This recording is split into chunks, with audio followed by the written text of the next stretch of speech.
some mazes are putting zip lines in, and those are great. And there's all kinds of safety stuff with zip lines. We're not going to cover them all, but I will talk about an instance that somebody had that they thought, we've got everything covered, we've got everybody trained, and they really didn't. So there was an instance where somebody got stuck in the middle of a zip line. They went to rescue that person, and they brought another line out, another pulley out. They were going to let her straight down because that was the way they had been taught to do it. And they clipped on, but they didn't clip her in correctly, and they cut her line, and she went to the ground. Once again, that was a heftier person, so you need to make sure that if weight limit restrictions on some of your attractions, you don't want to exclude, but they need to be safe, and they need to be able to do it safely.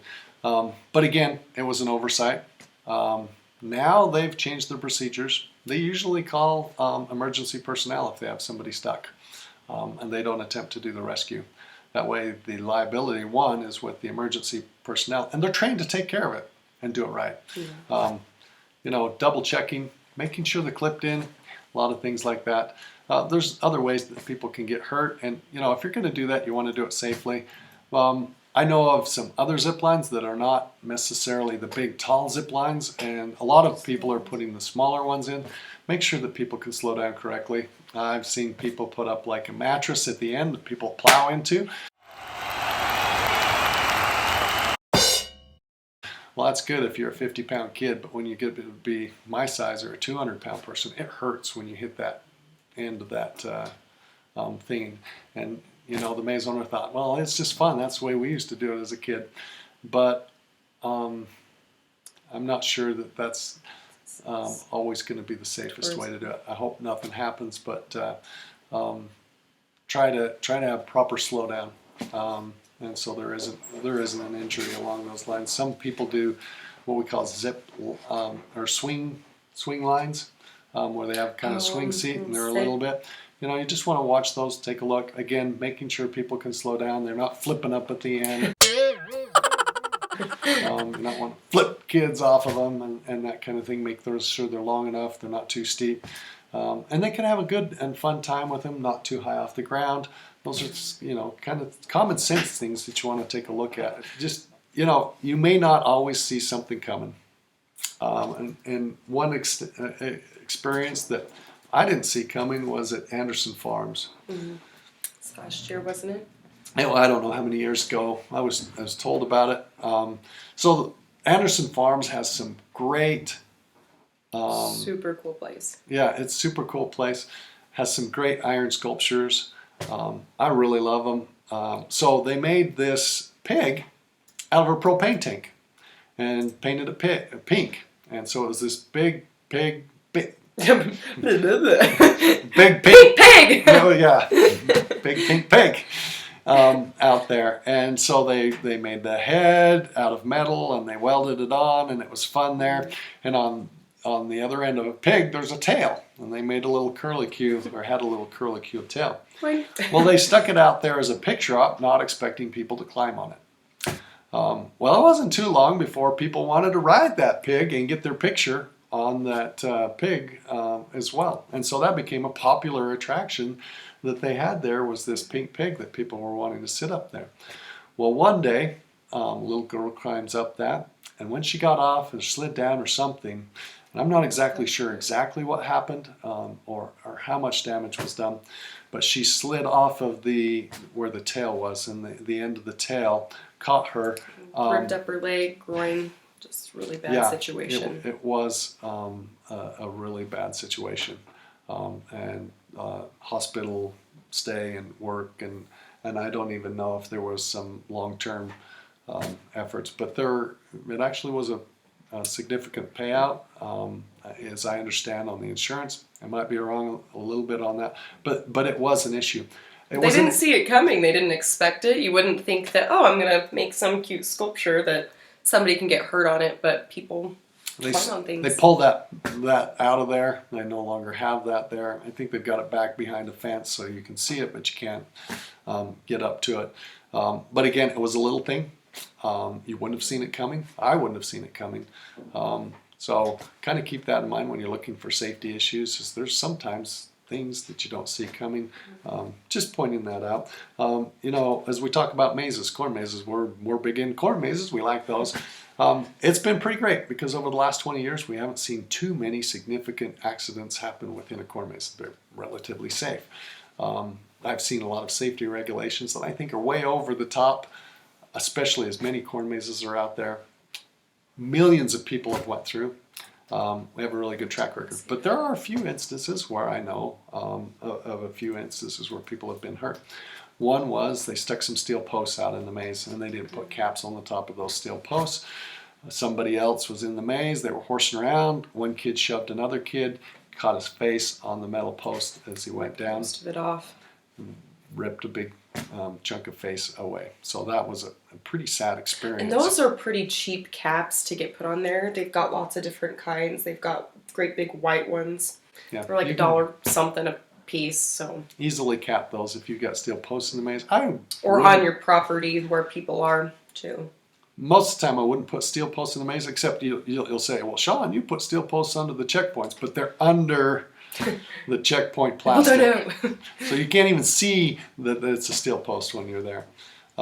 So I wouldn't have any exposed steel posts in the maze if I were doing a maze. Just don't want people to get hurt and there to be an issue.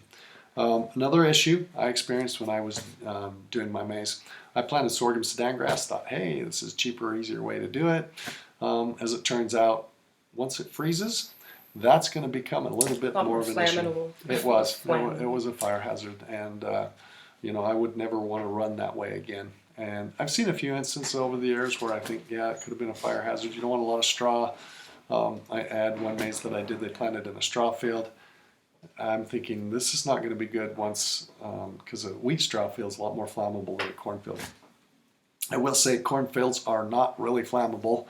I burned off the sorghum sudan grass, and I had half of the maze planted to corn, half of the maze planted to sorghum sudan grass. There's a big wall of fire, hits the dry corn, it stopped. I was really grateful. Comforting. Yeah, really grateful. I was trying to burn it, but I couldn't, and I tried to light it. Did some tests. I'm not saying a cornfield won't ever burn. There's pictures on the internet of cornfield burning. But most of the time, if you have a cornfield burn, even around a combine, it's a pretty small circle that it burns. Having said that, though, you still want to have proper signage saying no open flames. Yeah, no let's not push the envelope. Let's keep it that way. Yeah, so putting up some no smoking signs, trying to keep people safe. Enforcing it. Really, yeah, and enforcing it would be good. Having fencing where you need it and making sure the fencing's safe. You may also, another issue that I know with corn mazes, maybe there are times when you need to evacuate the maze for like lightning. I think that's one of the bigger issues that I've had. Having your people that are out there know how to get through the maze, know how to. And that's easy at the beginning of the season too. Just have them memorized. You can print off maps for them real quick and have them go through it enough times that if they need to evacuate people, they can do it quickly and effectively and get people out as fast as possible. Loudspeaker system or megaphone also might be helpful to get people out of the maze, clear it out. That's really the only instance I've heard. I've heard of a few twisted ankles in the maze. That might be a concern. You need to get in, help safety people get in, or emergency personnel get in, bring somebody out that can't walk out. But pretty well over the year. Oh, we did have a 911 call. Somebody was lost in the maze and called 911. Maybe you want to put your number on the checkpoint so they can call you to get out of the maze. Don't do that again. I don't want to be lost in here forever. We just said we left them till next spring. But anyway, she wants me to look at the camera. I keep turning this way. She keeps wanting me to look at the camera. Probably good. That's why I've got her here to help. So that's Tire mountains are another one. You want to make sure that you've got those sufficiently when you're packing in the dirt. Make sure everything's packed in there, whether it's gravel, sand, dirt. Make sure it's under so that people don't get, once again, broken ankles, get their foot kind of stuck and break their ankle there. My sweet Wesley. Yeah, those tire mountains can be really fun. The kids really like to climb on them, but there was an instance where somebody slipped down in a crack, and it was a really small crack. but some of those little legs are really small. And she got caught in there, and somebody thought, well, I can just pry her out of there. It's not a big deal. And they couldn't get her out. And finally, the farmer went to get a backhoe, and as he's going over there to rescue her, he's like, this Shoulder angel, think about this for a second. It might not be the best idea. So he called the emergency personnel. I've just pulled the camera. He called the emergency personnel, and they came out and used a porta power and pried it apart. But they had tried a lot of different ways to get her out. But the thing about calling the Emergency personnel. the thing about calling them is, one, they're trained, and I know most of us think we can do about anything. We're farmers, right? Which you guys can. But they take the liability thing, and you release yourself of the liability. They've been trained, and they know that. They know the proper procedures, and so I would. It's always a good idea. If you're in question, they'll come out. They'll take care of the issue for you, and it's done right. And if something does happen, they're there to make sure that whoever's there's okay. So again, that's a good one. I think we've covered most of the attractions. Yeah, keeping animal pens, make sure they're adequately fenced off. Make sure that you've got lots of hand sanitizer stations and places to wash your hands, and encourage that. Just so you don't have an E. coli outbreak. That would not be a very good reputation to have, especially with all the illness going around. So I want to keep. Sure. We almost forgot something super important. The corn cannon! Most corn cannons are pretty good, pretty safe operations. But I have noticed that there are corn cannons out there where the operator, they're not shut off when the operator is actually loading the corn cannon. It's a really good idea to have like a switch, operator present switch, where that has to be pushed, where the operator has to stand to the side, push the switch in order to activate. Or even just like making a line, being like, kids, stay back, and making sure that people are watching. Because, yeah, I would load the corn cannon, be doing my thing, and kids would get up there and go to pew pew, and kind of like my face. So don't want a corn cob in the midsection. His midsection, my forehead. So make sure that your people and staff are trained on keeping the public back while they're loading and or having a switch button. Another issue, not necessarily related to the attractions themselves, but you've got a lot of issues around the farm. You need to be able to lock those up. I've seen chemical stuff out, and I'm like, hey, wait a minute, this shouldn't be anywhere around where people can get to. Yeah. Or open machinery areas, make sure those are closed off. Yeah, kids love to climb. They love to climb on farm equipment. So keep the keys out of all your razors, your four-wheelers, anything that you have open access to. Make sure that you're keeping the keys with yourself. Especially if Jacob's around. Yeah. Please. For our sake, please. Yeah, no, but there are kids that want to get in, turn all the buttons, turn all the keys, start. They think they can drive the tractors. Yeah, so you want to be careful of those kind of situations. Keep it in mind. And then, there's places on farm equipment that are dangerous that kids shouldn't be near. You need to keep, if you're inviting people onto the farm, you need to already be proactive in making sure that they can't get in places where they shouldn't. And open water areas too. There are some water hazards that you need to probably fence off. Canals, some maybe not, but you need to take a look at what's going on there and how the public's going to be interacting and consider that you may need some fencing to fence certain areas off. To make it safe for the public, because you got those little guys, or maybe those that aren't really mentally all there, they're not gonna understand the dangers that are involved, the inherent with what you're doing. Yeah. So you want to kind of keep that in mind. Even I will admit, even I do stupid things that I'm like, I should have known better. Got a tiller dropped on his head the other day. Yeah, and really, I blamed the person working with me, but I shouldn't have. Not me this time. I shouldn't have. I should have trained better, and I shouldn't have put myself in this position where it could have even happened. And so, really, it was my fault. And I didn't think about it because I thought, oh, they should see, they should know, they're going to wait for me to be out of there before they do anything. And that wasn't the case. So a lot of times, even when you think something's safe, you just kind of be over careful. Yeah, it's worth it. Well, it's not worth having something happen. And so we talked about parking, or we're going to talk about parking. You want to have good, clear parking. That's an area that, especially, a lot of us want to have too many people coming to our place. That's exactly what we're hoping for. But that can become a real safety issue. When people are parking on the road, you need to have enough parking to accommodate those that are coming, and you can't always predict that. You may need to call in the police to come and help control traffic control if you run into an issue, so that people are safe. You may have to close down. I've heard of mazes having to actually say, we're full, we're closed, until enough people leave. And I know customers aren't exactly excited to have to pull past and leave, but rather that problem than not having any at all. But you can have the road backed up for miles, and that doesn't work as well. And you don't want a little kid running out in the road and getting hit. And with parking as well, make sure you have adequate lighting in your parking areas and near your porta potties or wherever your bathrooms are, making sure that those are adequately lit. And that's a good idea. You don't necessarily have to light the whole maze, but there are some areas where you do. It would be a good idea to have some good lighting for safety. Yeah. Also, having your corn cops or people walking around checking on people because, well, we don't want anybody kidnapped or assaulted in any way. And it helps if you've got your staff that are watching out for that kind of thing. It's something to keep in mind. It's kind of, again, it's one of those things we don't want to think of, but it is good to have a procedure and follow and have something that addresses that concern.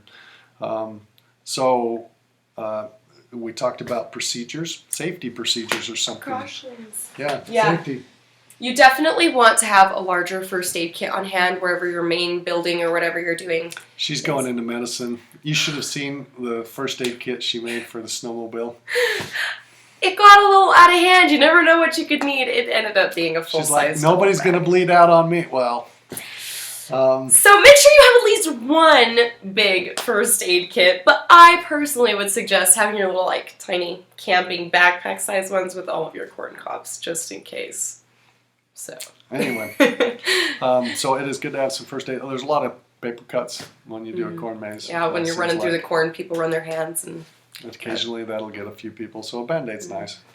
Not a real major concern, but it's kind of nice to have some safety first aid. Along with first aid kits, what are some other things we need to do? You definitely need to have procedures up and posted wherever your ticket booth is. If somebody needs to call the police real quick, sometimes you get flustered, you get nervous, and people don't necessarily know your location. What's the 911 number? What? What is the number for 911? How do I call 911? No, I'm saying okay, so I got in a little accident and I didn't know where I was and I was freaking out too much to figure out. And I was like, I'm by so-and-so's I wasn't even referring to that. I was doing Rex's deal. Oh, anyway, what's the number for 911? Anyways, so... in an accident. Some of those things. Make sure you have things posted and let the emergency personnel know how to get to your place the quickest and what's because I'm just out. I'm out on the farm. It doesn't have an address. They don't. So figure out what the address or the coordinates are. Have them posted.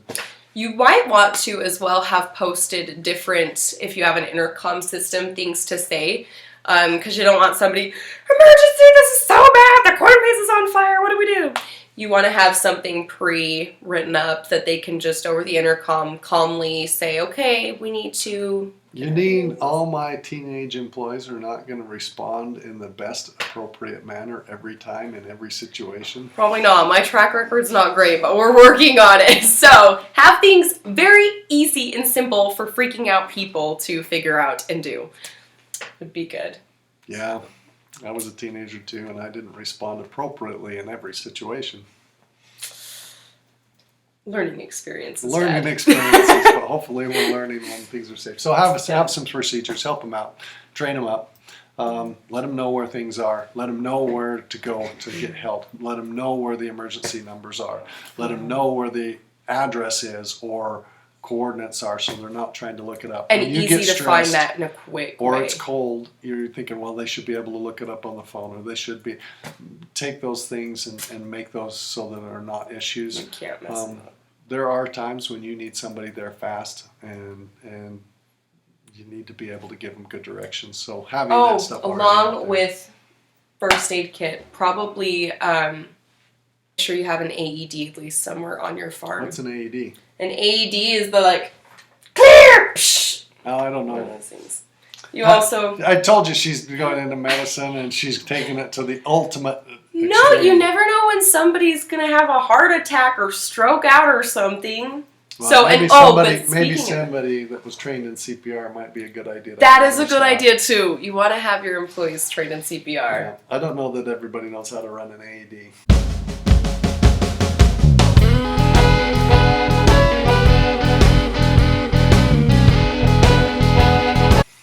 They're very easy. They have instructions. Yeah, Just a maybe. thought, you might want to have one of those. Fire extinguisher though would be a really good idea to have.